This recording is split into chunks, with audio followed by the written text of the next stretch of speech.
The Light Princess by George MacDonald. Chapter 2. Won't I just? The king tried to have patience, but he succeeded very badly.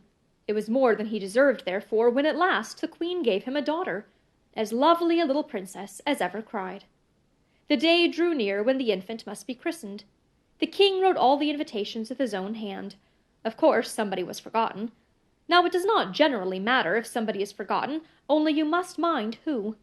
Unfortunately, the king forgot, without intending to forget, and so the chance fell upon the Princess MacDonald, which was awkward. For the princess was the king's own sister, and he ought not to have forgotten her. But she had made herself so disagreeable to the old king, their father, that he had forgotten her in making his will, and so it was no wonder that her brother forgot her in writing his invitations. But poor relations don't do anything to keep you in mind of them. Why don't they? The king could not see into the garret she lived in, could he? She was a sour, spiteful creature. The wrinkles of contempt crossed the wrinkles of peevishness, and made her face as full of wrinkles as a pat of butter.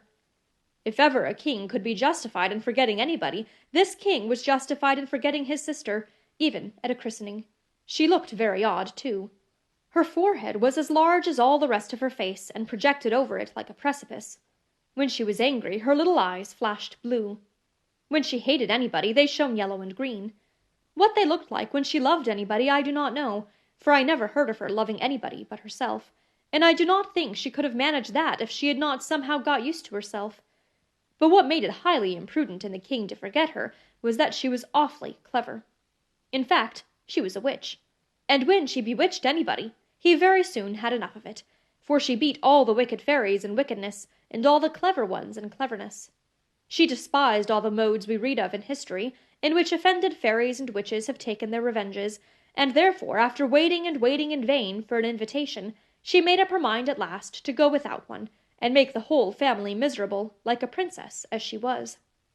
So she put on her best gown, went to the palace, was kindly received by the happy monarch, who forgot that he had forgotten her, and took her place in the procession to the royal chapel.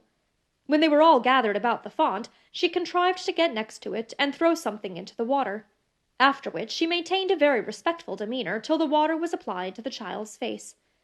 But at that moment she turned round in her place 3 times, and muttered the following words loud enough for those beside her to hear. "Light of spirit, be my charms, light of body every part. Never weary human arms, only crush thy parent's heart."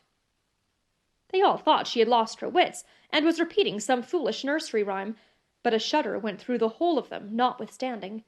The baby, on the contrary, began to laugh and crow, while the nurse gave a start and a smothered cry, for she thought she was struck with paralysis. She could not feel the baby in her arms, but she clasped it tight and said nothing. The mischief was done.